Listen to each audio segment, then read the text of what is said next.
It's my pleasure to open the last session of this year's Land Warfare Conference, and my great pleasure to welcome, on behalf of RUSI and indeed all of us, the Minister for Defence Procurement. As delegates can see from their programme, Jeremy Quin has served as a Conservative Member of Parliament since the 2015 general election, and he has been Minister for Defence Procurement since February 2020. So, Minister, welcome to our strange, complex, but I hope you will agree, endlessly fascinating area of business in which many of the people here, of course, have been working for many years. It's indeed been an eventful period since you joined the Ministry of Defence.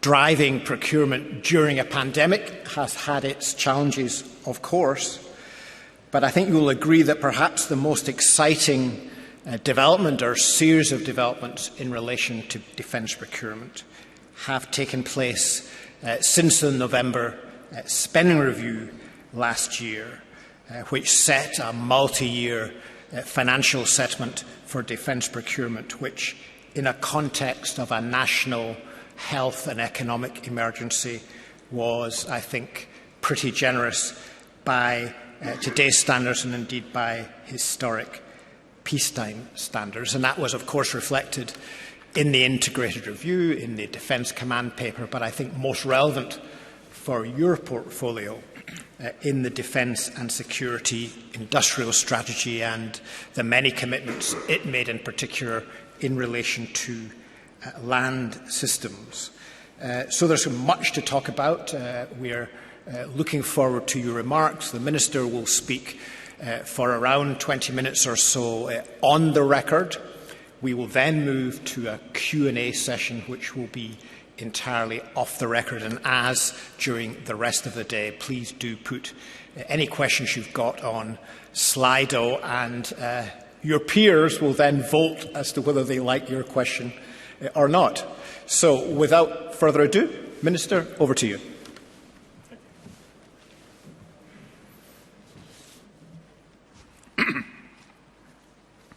Well, thank you, Malcolm. I know it's been an endlessly fascinating day, to use your words, and certainly busy, and I sincerely hope useful. And I'd like to thank, by beginning, to thank RUSI and CGS for hosting this important event. I do so on behalf of those online, as I was this morning, and those in person at Church House. This building, played a vital parliamentary role in the Second World War. Among many actions first relayed here was Churchill's announcement of the sinking of the Bismarck. The place is rich in the history of a past conflict, but as we've been reminded during the course of the day, the character of warfare continues, of course, to constantly change. Yes, the nature of war remains constant, a visceral and human activity, the contest of wills, but the characteristics that we have discussed here today are undergoing changes of the most profound significance. Speed and adaptability must be our mantra as we approach the new challenges that we face. It is vital that we in this room help inform those outside of the pace of change and how the threat is evolving. Now, I have to share with you that rather alarmingly, whilst online this morning, I misheard the Chief of the General Staff. I thought I heard him say that we live in an era of tooth decay. He, of course, said truth decay, and he is right, and we do all have a message to get over. I was particularly glad and honoured that CGS and his colleagues at RUSI specifically wanted to hear about our enthusiasm for the land industrial strategy and our determination to make it succeed. I hope, indeed I'm convinced, it marks a turning point in how the Army is thinking, and in due course, potentially, what the population at large may think about the Army. The British people are deeply grateful for the commitment, the dedication and resolve of the Army, defending peace, our interests and our allies globally. They recognise that it is a task that this country has always taken on and will do so even more as IOPSI reaches fruition. However, what the huge and genuine admiration for what the Army does so brilliantly, there is another source of pride from which the other services undoubtedly benefit in public perceptions. The Royal Navy is synonymous with shipbuilding, and those extraordinary aircraft carriers are alive in public perception right now as HMS Queen Elizabeth embarks on CSG. The Royal Air Force conjures up memories of Spitfires, jet engines, Harriers, and the ongoing skills and jobs supporting Typhoon and a future combat air system. Even though we all recognise the fundamental differences between the services, I cannot help but think the Army has been missing a trick in not adding to public perception not only the sense of security and gratitude for its professionalism, but a greater recognition of its positive impact on national skills and prosperity. As CGS himself said this morning, a land industrial strategy will be an important lever to change both perception and reality. And I say very truly that I'm delighted that Simon Hamilton, just earlier, stole much of my thunder and many of the points I will be making, and well done him. I'm delighted with this emphasis on building the Army's industrial partnerships, of upskilling and of driving our land systems export potential and international participations. We can indeed, through a land industrial strategy, do so much more. Supporting prosperity is, after all, a defence task, driving forward technology with civil applications and the capability of land equipment, joining combat air and maritime to secure the UK's position as the second largest defence exporter globally, leveraging off the excellent and expanding network of DAs, an increasing number of whom I've had the privilege of working with on export campaigns, building on the cutting-edge capabilities that make the UK the partner of choice in the international programmes on which we all rely. CGS again referred from the outset to our people and their skills being central. Let us be clear about the importance of the military role of identifying, testing and shepherding through new capabilities. These SROs have a vital role in delivering real operational advantage to the front line, and I know they will receive investment and support. So let us put the land industrial strategy in context. 3 decades ago, land power played a critical role in the Gulf War, with our tanks racing across the desert to liberate Kuwait. That was a sight then familiar to many veterans of the time, and a vision which still informs the views of many who would regard themselves as current friends and allies of defence. Today we recognise that picture has changed profoundly. Our adversaries have taken giant steps forward, and the threats are almost unrecognisable. In the conflicts between Armenia and Azerbaijan, we've seen how low-value drones used at standoff distances can target forces and their supply chains. While across the world, nations are having to defend themselves from daily cyber attacks, from heavily armed proxy forces, from malicious misinformation, and from a host of other covert tactics. Increasingly, our enemies seek to blur the boundaries between peace and war and to undermine our democracies without provoking an armed response. That may not be without precedence, but given the evolution of their techniques and the proliferation of their tools, they represent a constantly evolving array of threat. One thing is clear: we must adapt, and we have no time to lose. All of this has compelled us to radically rethink the way we do defence. Starting with last year's integrated operating concept, we are now readying ourselves to respond rapidly and persistently to dangers, especially those in the grey zone, the arena of constant competition in which we now find ourselves. And thanks to our recent integrated review and the Defence Command Paper, we're making sure the right kit will be delivered to a more agile and more lethal army to ensure that's done at the speed of relevance. Now, these are, I accept, bold claims, given, some would argue, the departmental track record. So how are we going to inject speed? And what does that mean for the Army? As the Minister responsible, I would highlight three aspects that give me confidence.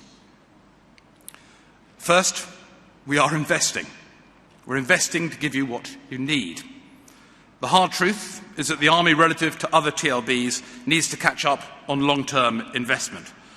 The pressing need in recent decades to deliver UROs and the focus on difficult and complex conflicts, in common with many of our allies, has led to insufficient future-proofing of our land equipment. Germany, as many of you will be very aware, has upgraded its Leopard MBT 15 times since it was brought into service, exported it to 18 countries and built over 3,000. By contrast, the UK has only delivered a single core upgrade to Challenger 2. But we're going to turn that around. The Prime Minister is committed to spending £188 billion on defence over the coming 4 years, an increase of £24 billion. Over 10 years, some £24 billion again will be invested in the Army, more than in any other command. That new funding has been earmarked for new vehicles, long-range rocket systems, air defences, drones, EW and cyber capabilities. We are getting on with the task of making that spend a reality. Last month we announced investment on a new fleet of 148 Challenger 3 main battle tanks. 30 years after the original Challenger charged across the desert, its overdue upgrade will give us one of the most protected and most lethal tanks in Europe. We're investing in Boxer armoured fighting vehicles, swiftly covering long distances no matter the environment, no matter the weather. These 8x8 vehicles will be fully digitalised and connected. I had the great privilege to get the guided tour of their factory in Stockport recently and officially open their state-of-the-art facility. And then there's the new Ajax vehicles, bringing a step change in versatility and agility to the Army. I was in Merthyr seeing the production line last week, and yes, for the eagle-eyed amongst you, inevitably, with a demonstration phase, there are issues that need to be addressed. They are being addressed in partnership with industry to ensure the rapid delivery of these impressive vehicles. It is plain for me to see the capability leap Ajax will provide, able to hoover up data from the ground, air and cyberspace. It can build a four-dimensional picture of the battle space and help coordinate our response with a wider force. At the same time, we'll develop new artillery systems improving our standoff lethality against emerging threats, as well as enhanced electronic warfare and signals intelligence capabilities. We're investing in ground-based air defence to give the Army the ability to counter modern airborne threats, as well as investing in tactical ISR. And all our kit will be underpinned by our digital backbone, providing modern, cohesive, secure communications from the command post to the front line. So this is a positive starting point. By enhancing our equipment, we'll make every part of the Army more effective and deliver greater power and punch. This brings me to my second point, because investment is only one part of the speed equation. We also need to accelerate our acquisition processes. We need to make our investment work better and quicker for us and work better for industry. It's not enough to get the right equipment. We must get it at the right time. That's why, as Malcolm mentioned, we recently published our Defence and Security Industrial Strategy, which provides a framework of greater integration between government, industry and academia. I know the Army have already worked with the other services, as Simon mentioned earlier, where the principles of DCIS are already being applied to share their lessons. They've been considering, for example, what's happening to FCAS, how we're putting in £2 billion to leverage up hundreds of millions of pounds of industrial investment, training 2,000 apprentices and galvanising an entire sector, making the most of a vital project. They've seen what we're doing in shipbuilding, where we're providing the Royal Navy and British shipbuilding industry with a drumbeat of orders, from OPVs to aircraft carriers to Type 23 and Type 31 and in future Type 32. And they recognise how our approach to complex weapons can make a difference through the adoption of a portfolio management approach, assisting the open exchange of information and ideas and providing the security that comes from working closely together. And drawing on those principles, we will soon be releasing our land industrial strategy as part of DCIS. It's a strategy that will provide long-term industrial investment in R&D, like FCAS. A strategy that will provide the consistency of a drumbeat of orders, like with shipbuilding. And a strategy willing to embrace a portfolio approach, as in complex weapons. I don't underestimate the difficulty involved in making this work. In particular, it seems to me there will be three obvious challenges we will have to overcome. First and foremost, we need to challenge our culture and focus on speed, agility, and adding value. We need to have close relationships with onshore industry and with our international partners. We need to recognise the longer-term consequences and social value that our investment can unleash. And we must recognise that being clearer about our requirements will ensure they are better placed to invest in upskilling and focusing their R&D. Next, we must advance our equipment into the front line more quickly. We must have the courage of our convictions, be satisfied with jumping through fewer hoops, taking decisions earlier and pulling them through with purpose. The lesson of recent times is that to refine endlessly in the expectation of achieving exquisite and decisive advantage can be self-defeating. We've got to go with 80% solutions and be prepared for onward spiral development. I think General Barber and Alex both made that point. But to do so comfortable that defence will find the resources. That makes sense for us and makes sense for industry. Those 15 Leopard upgrades weren't just providing better kit. They were maintaining a skilled industrial base with an incentive to innovate. And speed and innovation is the nature of modern warfare. Our new approach must focus on open physical, electronic and digital architectures, on commonality and modularity, on working with industry to integrate upgrades into through-life support contracts. Only then will we get the enhanced kit in real time that enables us to maintain our pace against adversaries and retain and enhance onshore and with our allies the critical technological advantage these times demand. But we don't just want to get faster in producing and replacing existing kit and capabilities. So our final challenge is to go for game changers that enable us to leap ahead of our adversaries.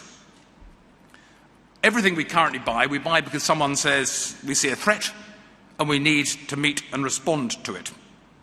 That remains, of course, our cornerstone, but we have to take a leaf out of our adversary's book and do more. We have to be prepared to think laterally about how we can unsettle and destabilise our adversary's calculations and make our deterrence even more effective.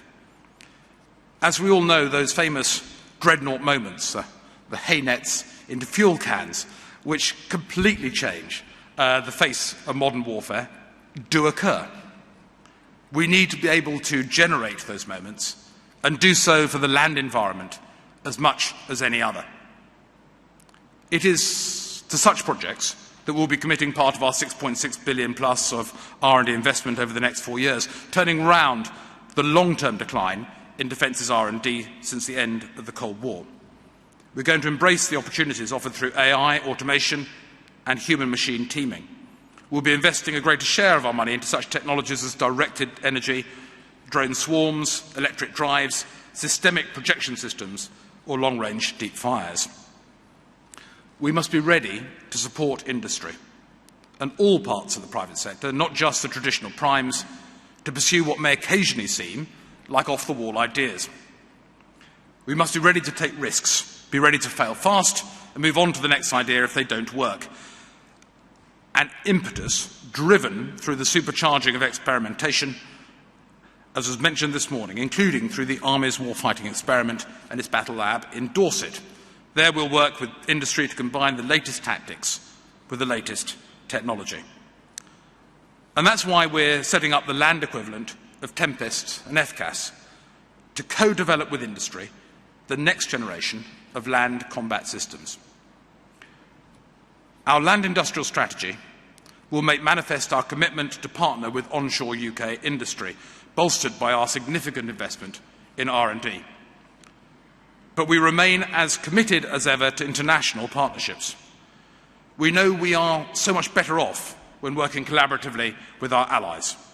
Better off in terms of economies of scale, better off in terms of interoperability. However, by making the investment we are, by building strong partnerships, by focusing on R&D and skills, we know that we can bring more to the party, drive international collaboration and ensure our allies and we continue to generate the equipment our troops require. We will continue to ensure we provide the capabilities the Army needs for its demanding tasks. But in doing so, we will be more long-term, more thoughtful, and as we look to the future in a more contested world, we recognise that speed and adaptability must be our watchwords. Operationally, with the Army, internally, with industry, acquisition and R&D, and externally, through our international partnerships. This combination will forge a virtuous circle, strengthening our forces, galvanising our industry, boosting our exports. For industry, achieving the return on investment to be reinvested in the R&D that will continue to generate new capabilities at the speed of relevance. It won't be easy, but this is an exciting time for defence in the UK, and I look forward to working with you all to make this grand vision truly a reality. Thank you.